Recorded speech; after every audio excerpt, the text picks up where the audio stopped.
All right, let's talk about 5 specific things you can do to build a solid business. Hey guys, welcome back to the podcast. I put the camera on for you guys who like to watch on YouTube. This is actually part two of a series. Last episode, I talked about building a solid business, how we get through the peaks and valleys, and we looked at a two-prong approach. One is building the viable customer base of people who are addicted to your product or service. And the second thing is developing 5 to 10 people who are committed to a basic foundation of volume and business building that lead you to create a good, solid residual income for yourself. So if you didn't watch that one, go back and catch it. And then let's talk about the next step. 5 foundational actions that you can take that will allow you to implement that two-pronged process. First one is really easy. Set up an auto ship culture. And I'm hoping, I'm praying that your company has some kind of auto ship or subscription program. And then you've got to create the culture where everyone who joins just does that right at the start. It's built in the orientation. And if it's not there, you've got to create it organically. You just got to create the kind of an organization, the kind of product, service, belief, the understanding of how the business is done, so people just do it at the start of every month or week or however your program is set up. The second thing is to implement a culture with an NDO, a new distributor orientation. And this is a huge part of that foundation because it just guides people through the process to get them into action quickly, right? They get signed up, they order their activation order, they order their tools, they learn how to enroll a customer, they learn how to enroll a distributor, they learn what the basic tools are and what the candidate pathway is that they're going to bring prospects through. It's a really important part of the deal. And if you don't have that with your company or your team, I'll give you a resource that can help you there. And I'll put a link in the show notes. It's the Rapid Start Guide that Jaime Lokier and I developed. And you can get it at duplicationnation.com. Check on business building resources section, and you'll see it there, the Rapid Start Guide. Make sure that that's part of the thing, because again, you've heard me say it probably a million times by now. You make or break your new people in the first 2 weeks, and the first 48 hours is critical. So you need something to get them into action so they start to have some customers and they've already got some invitations out to business builders. Number 3, related to number 2, utilize my last book, The ABCs of MLM. That's a belief building book. And I would encourage you, we have a lot of companies that they buy that and it's literally part of the distributor kit, or we have leaders who buy them at 100, 500, 1,000 at a time. And they make sure every new person who starts with the team reads that book as part of the orientation. And the book is very short read. It's fun, pithy, paragraph a page for a lot of it. It's just simple truisms, lessons to help them build their belief right away. So it's divided into book 1, book 2, and book 3. What I'm recommending is every new person going through your orientation, have them read book one before they call the very first candidate, because their posture, their confidence, their belief, and their skill will be that much higher to get a higher level of success.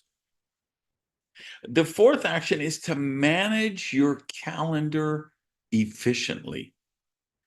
It starts with teaching people how to block off 10 to 15 hours a week to build their business. Sacred hours cut apart from the rest of their week. Plan ahead of time. People got to, I take like 40 minutes over the weekend and I schedule out my next week. So I know when I'm set time to build my business.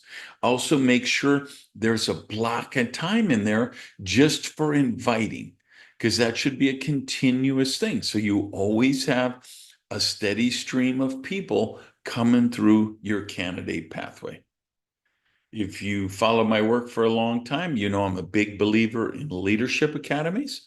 So you schedule that every week. And then what is your actual opportunity presentation? Whether it's in person or online or both, how often are they scheduled? Do you build that into the calendar? And then the other part of this that I think is important culture-wise is setting the tone where people know, let's say your week closes on Wednesday. It's amazing. If you're a weekly plan, 50% of your volume comes the last day. If you're a monthly plan, 50% of your volume comes the last week of the 4. That's very dysfunctional behavior.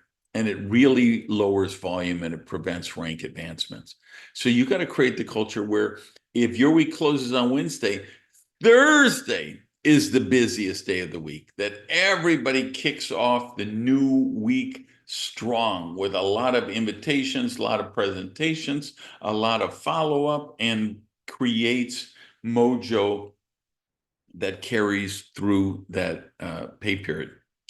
And then the fifth thing, which I can easily argue is the most important, is to implement a rank pledge program. Meaning there's a beginning rank that's kind of important, that it's a rank that is required by the top levels of the pay plan.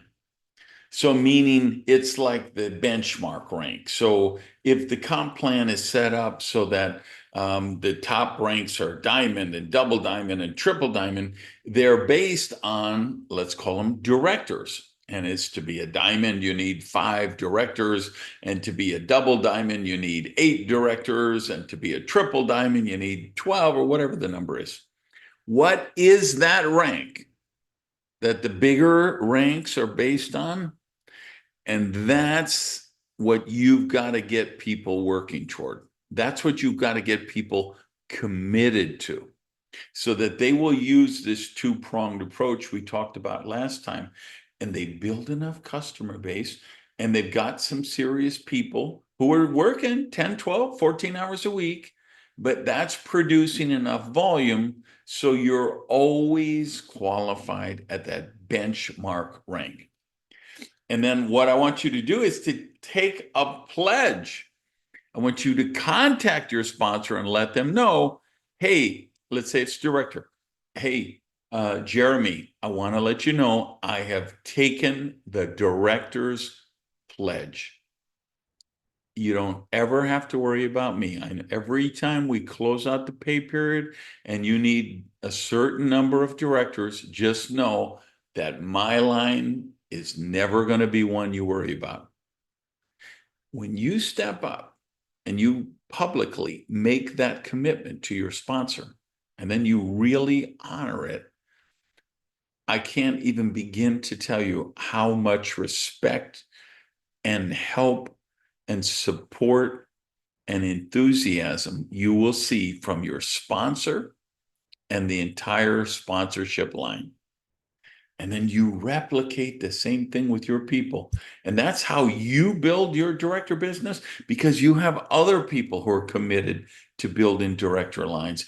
And it just feeds on itself and it feeds on itself, and it keeps qualifying people at lower levels, and they break to the next level, and that breaks people to the next level, and it breaks people to the next level, and on and on and on. So those 5 things, those are behavior that really will build that ongoing residual income that creates a dream lifestyle, and more importantly, creates security for your business. All right. Love to hear from you guys on the YouTube channel down below in the comments. I'll be back next week with another episode, and I want to give you some advice about advice. So until then, have an amazing week. Love you guys. Peace.